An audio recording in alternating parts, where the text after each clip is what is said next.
ان قریب تمہیں پتہ لگ جائے گا کہ جن چیزوں کو تم نے اپنی زندگی کا مقصد بنایا ہوا تھا، جن پر تم لڑتے مرتے تھے، جن کے اوپر تم مقدمہ بازیاں کیا کرتے تھے، وہ بچوں کے کھلونوں سے زیادہ بے حقیقت تھی۔ دیکھو بچپن میں انسان، بچپن کا ذرا غور، اپنے بچپن کا تصور کرو تو بچپن میں اگر کوئی شخص کوئی کھلونا لا دے جو پہلے تم نے نہیں دیکھا اور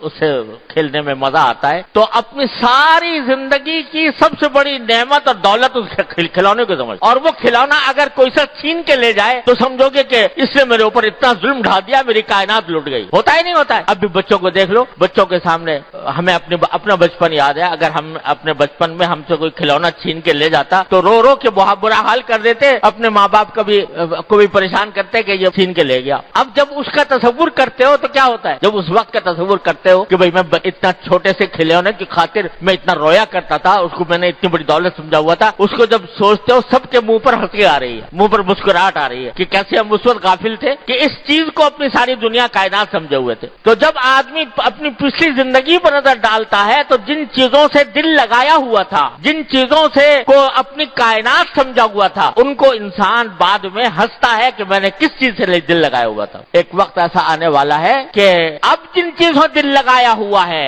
یہ زمین، یہ جائیداد، یہ مکان، یہ گاڑیاں، یہ فرنیچر، یہ گھر کا ساز و سامان، اب جن سے دل لگایا ہوا ہے، ایک وقت آئے گا کلا سوف تعلمون، اس وقت تمہیں پتہ چل لگ جائے گا کہ ان کی کیا حقیقت، یہ کچھ بھی حقیقت نہیں رکھتے تھے۔ حضور نبی کریم صلی اللہ علیہ وسلم نے صحابہ کرام کی تربیت اس طرح فرمائی کہ جب کبھی صحابہ کرام کا دل لگنے لگا کسی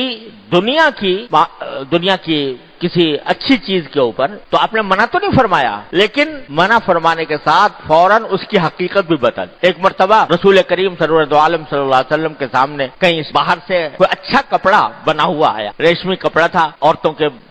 پہننے کے لیے، تو صحابہ کرام کے سامنے جب وہ آیا، پہلی بار اچھا کپڑا دیکھا تھا تو سب اس کو ہاتھ لگا کر دیکھنے لگے کہ کتنا اچھا ہے، کتنا خوبصورت ہے، کتنا اچھا بنا ہوا ہے۔ تو حضور اقدس صلی اللہ علیہ وسلم دیکھتے رہے، اور جب سب لوگ دیکھ چکے اور اس سے ایک لطف لے چکے تو ایک جملہ فرما دیا کہ ٹھیک ہے تو بہت اچھا یہ کپڑا، لیکن میں تمہیں بتاؤں کہ سعد بن معاذ رضی اللہ تعالی عنہ جو غزوہ احزاب کے موقع پر شہید ہوئے تھے، ان کا ذکر فرمایا کہ سعد بن معاذ کو جنت میں ناک پہنچنے کے لیے جو رومال ملا ہے وہ اس سے 1000 درجے بہتر ہے۔ جو ناک پہنچنے کے لیے رومال جو ملا ہے جنت میں وہ اس سے 1000 درجے بہتر ہے۔ تو اس طرح نبی کریم صلی اللہ علیہ وسلم صحابہ کرام کی تربیت فرماتے تھے کہ دنیا کی جن چیزوں سے تم نے دل لگایا ہوا ہے، کہیں ایسا نہ ہو کہ اس میں بدمست ہو کر اور اس میں ہو کر تم غفلت کا شکار ہو جاؤ اور آخرت کی نعمتوں کو بھول جاؤ۔ تو اللہ تعالیٰ اس شکایت فرما رہے ہیں کہ ہرگز تمہیں ایسا نہیں کرنا چاہیے کہ ان دنیا کی کثرتوں کی طرف متوجہ ہو کر اپنی زندگی کے اصل مقصد سے غافل ہو جاؤ۔ غافل نہ ہونا، اور یہ غفلت سب سے بڑی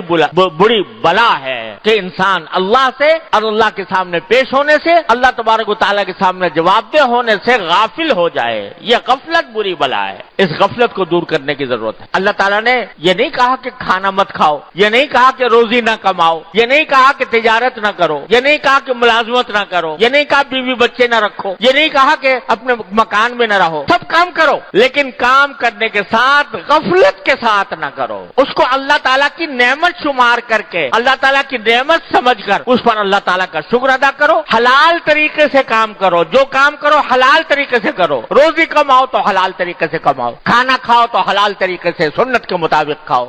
کاروبار کرو تو حلال طریقے سے کرو اور حرام طریقے سے بچو، اور اللہ تبارک و تعالیٰ کی نعمتوں کا شکر ادا کرو، کیونکہ آگے فرما رہے ہیں اللہ تعالیٰ لَتُسْأَلُنَّ يَوْمَئِذٍ عَنِ النَّعِيمِ، اس دن تم سے جو ہم نے تمہیں دنیا میں نعمتیں دی تھی ان کے بارے میں سوال ہوگا کہ وہ تم نے کیا ان کا حق ادا کیا۔